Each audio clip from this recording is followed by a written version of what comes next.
नमस्कार दोस्तों, स्वागत है आपका केटी वॉइस स्टोरीज चैनल में। दोस्तों, हमारी आज की कहानी है मेरी बीवी मायके गई तो मैं पीछे से एक लड़की को घर ले आया। फिर उसने मुझे एक बार मैं दिल्ली से वापस कानपुर अपने शहर लौट रहा था। मैं स्टेशन पर टिकट लेने के लिए लाइन में खड़ा था। कौन सी गाड़ी का टिकट कट रहा है साहब? एक सुरीली आवाज ने मेरा ध्यान खींचा। बगल में एक खूबसूरत लड़की को देखकर मैं जैसे सब कुछ भूल चुका था। मैं आपसे ही पूछ रही हूँ साहब, कौन सी गाड़ी आ रही है? जी जी, प्रयागराज एक्सप्रेस, दिल्ली से प्रयागराज जाने वाली। आप कौन सी क्लास का टिकट ले रहे हो? मेरा मतलब, मेरे लिए भी एक टिकट कटा दोगे तो आपकी बड़ी मेहरबानी होगी। कहाँ जा रहे हैं आप? कानपुर। तब तो और भी अच्छी बात है, मुझे भी कानपुर ही जाना है, कहकर उस लड़की ने अपने बैग से नोटों की गड्डी निकालकर 500 का नोट मेरे हाथ में थमा दिया। माफ करना, मैं कब से टिकट लेने की कोशिश कर रही हूँ, पर भीड़ इतनी ज्यादा है। रुपए की गड्डी बैग में रखते हुए वह लड़की बोली, कोई बात नहीं, आप आराम से सामने वाली बेंच पर बैठ जाइए, मैं आपका टिकट ले लेता हूँ। फिर मैंने 2 टिकट लिए और उसको एक टिकट दे दिया। जब ट्रेन आई तो मैं अपने डब्बे में चादर बिछाकर एक सीट पर बैठ गया। मैं जैसे उस लड़की के विचारों में खो गया। काश वह लड़की मेरे पास आकर बैठती। अरे आप! थोड़ी ही देर बाद वह लड़की उसी डब्बे पर आकर मुझसे बोली, आपको एतराज ना हो तो आपकी बिछाई चादर पर बैठ सकती हूँ? जी बैठिए, जब हम और आप एक ही शहर जा रहे हैं तो एतराज कैसा? मैं बोला। वह लड़की मेरी बिछाई चादर पर बैठ गई। थोड़ी देर बाद वह अपने हैंडबैग की चेन खोलने लगी। कभी इस पॉकेट की चेन तो कभी दूसरे पॉकेट की चेन खोलती और बंद करती। वह बार बार बैग टटोल रही थी। वह बहुत परेशान लग रही थी। मुझसे रहा न गया तो मैंने पूछ ही लिया, क्या हो गया? लगता है कि कुछ मेरे रुपए का बंडल। उस लड़की ने बैग टटोलते हुए कहा। कितने रुपए थे? मैंने पूछा। 50,000 रुपए थे, मामूली सी बात समझकर लड़की ने लापरवाही से कहा। लगता है किसी ने हाथ साफ कर दिया। आपके साथ कोई और नहीं है क्या? मैंने पूछा। छोड़ो, शहर तो पहुंच जाऊंगी, कोई नहीं है तो आप तो हो ही, मुझे घर तक छोड़ देना, घर पर आपको टैक्सी का किराया वापस कर दूंगी। कोई बात नहीं। तेज रफ्तार से ट्रेन चली जा रही थी।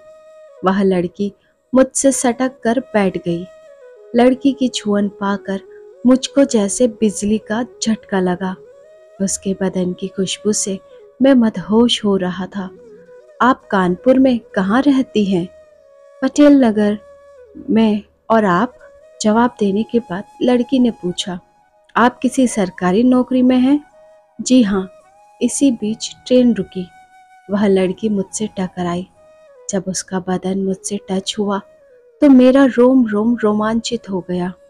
मैंने उससे उसका नाम पूछा तो उसने बताया, मेरा नाम प्राची है। धीरे धीरे हम दोनों एक दूसरे से काफी घुल मिल गए। उससे बातें करते करते समय कब कट गया पता ही नहीं चला।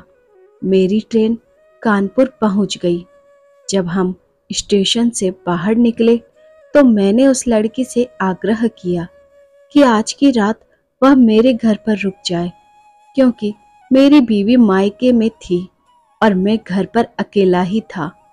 कुछ सोचने के बाद वह लड़की बोली, ठीक है, आप इतने प्यार से कह रहे हैं तो चलिए फिर। टैक्सी पर बैठकर हम घर की ओर निकल पड़े। घर के सामने पहुंचते ही प्राची मेरा आलीशान घर देखकर हैरान रह गई। नौकर ने घर का गेट खोला और नमस्ते किया। नौकर ने मेरी अटैची टैक्सी से निकालकर घर में रखी। मैडम, यह है अपनी कुटिया, आपके आने से हमारी कुटिया भी पवित्र हो जाएगी। मैंने प्राची से कहा, बहुत ही खूबसूरत घर बनाया है। कितनी भाग्यशाली है इस घर की मालकिन। छोड़ो, इधर बाथरूम है, आप फ्रेश हो जाओ, मैं आपके लिए कपड़े लाता हूँ। कहकर मैं दूसरे कमरे में जाकर एक बड़ी सी कपड़ों की अटैची ले आया। अटैची खोली तो उसमें कपड़े तो कम थे, सोने चांदी के गहने व नोटों की गड्डियां भरी पड़ी थी। नहीं नहीं, यह अटैची मैं भूल से ले आया। कपड़े वाली अटैची इसी तरह की है। और मैं तुरंत अटैची बंद कर उसे रख कर दूसरी अटैची ले आया। यह लो, अपनी पसंद के कपड़े, मेरा मतलब साड़ी ब्लाउज या सूट निकाल लो। इसमें रखे सभी कपड़े नए हैं। पसंद तो आपकी रहेगी। नजरों से कुछ मुस्कुराकर प्राची ने कहा, यह काली ड्रेस बहुत ज्यादा आप पर जचेगी, यही मेरी पसंद है। वह ड्रेस लेकर प्राची बाथरूम में चली गई। तब तक मैं भी अपने बाथरूम में नहाकर ड्राइंग रूम में आकर प्राची का इंतजार करने लगा। प्राची जब तक वहां आई तब तक नौकर चाय नाश्ता टेबल पर रख कर चला गया। हम दोनों ने नाश्ता किया। मैंने पूछा, खाने में क्या चलेगा? आप तो मेहमानों की पसंद का खाना खिलाना चाहते हो। उसने कहा, ना, आपकी पसंद में तो ऑलराउंडर हूँ। फिर भी वह सब कुछ तो ठीक है, पर मैं आपके बारे में कुछ कहूँ? आपके नौकर चाकर श्रीमती जी को जरूर बता सकते हैं।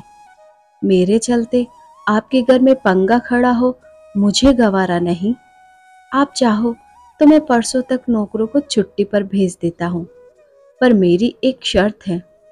कौन सी शर्त? खाना आपको बनाना पड़ेगा। हाँ, मुझे मंजूर है, पर आपके घर में कोई पंगा ना हो। पहले यह तो बताओ, खाने में आप क्या खाओगी? मैंने पूछा। आप जो खिलाओगे मैं खा लूंगी। आंखों में झांक कर प्राची ने कहा। मैंने एक नौकर से खाने की कुछ चीजें और शराब मंगवाई और बाद में सभी नौकरों को छुट्टी पर भेज दिया। तब रात के 10 बज चुके थे। आपने तो खूब इंतजाम किया है। शराब से भरे जाम को देखते हुए प्राची ने कहा, जब मेरी पसंद की बात है तो साथ तो देना ही पड़ेगा। मैंने जाम आगे बढ़ाते हुए कहा, मैंने आज तक इसे छुआ भी नहीं है। ऐसी बात नहीं चलेगी। मैं अगर अपने हाथ से पिला दूं तो? और मैंने जबरदस्ती प्राची के होठों से जाम लगा दिया। काश आपके जैसा जीवन साथी मुझे मिला होता तो मैं कितनी खुशकिस्मत होती। आंखों में आंखें डालकर प्राची ने कहा, यही तो मैं सोच रहा हूँ। काश आपकी तरह घर की मालकिन रहती तो सारा घर महक जाता। अब मेरी बारी है। यह लो, मैं अपने हाथों से आपको पिलाऊंगी। कहकर प्राची ने दूसरा रखा हुआ जाम मेरे होठों से लगा दिया। शराब पीने के बाद मुझसे रहा ना गया और मैंने प्राची के गुलाबी होठों को चूम लिया। आप तो मेहमान की बहुत ज्यादा खातिरदारी करते हो। मुस्कुराते हुए प्राची ने कहा, बहुत ही मधुर फूल है आपके होठ। जी चाहता है भोरा बनकर सारा रस पी लूं। मैंने प्राची को अपने आगोश में लेते हुए कहा, आपने ही तो कहा था कि मैं रात में सारे माहौल को महका देती हूँ। मैंने सच ही तो कहा था। लो, एक जाम और पिएंगे। गिलास देते हुए मैंने कहा, कहीं जाम होठों से टकराते हुए टूट ना जाए। अजय साहब, कैसी बात करती हो प्राची? यह बंदा तुम्हारी मधुर खुशबू में मदहोश हो गया है। यह सब तुम्हारा है प्राची। जाम टकराते हुए मैंने कहा और एक ही सांस में शराब पी गया। प्राची ने अपना गिलास मेरे होठों से लगाते हुए कहा, इस शराब को अपने होठों से छूकर और भी ज्यादा नशीली बना दो अजय बाबू, ताकि यह रात आपके ही नशे में मदहोश होकर बीते। नशे में धुत मैंने प्राची को बाहों में भरकर प्यार किया। प्राची भी अपना सब कुछ मुझ पर लुटा चुकी थी। हम दोनों एक दूसरे से लिपट कर सो गए। थोड़ी देर में प्राची उठी और अपने पर्स में एक छोटी सी शीशी निकाल मुझको सूंघाई। शीशी में क्लोरोफॉर्म था। इसके बाद प्राची ने किसी को फोन किया। मैं जब सुबह उठा उस समय 9 बजे थे। मेरे बिस्तर पर प्राची की साड़ी पड़ी थी। साड़ी को देख मुझे रात की सारी बातें याद हो गई। मैंने जोर से पुकारा, प्राची। बाथरूम से नल के तेजी से चलने की आवाज आ रही थी। मैंने दोबारा आवाज लगाया, प्राची, हो गया हो तो नहाकर बाहर निकलो।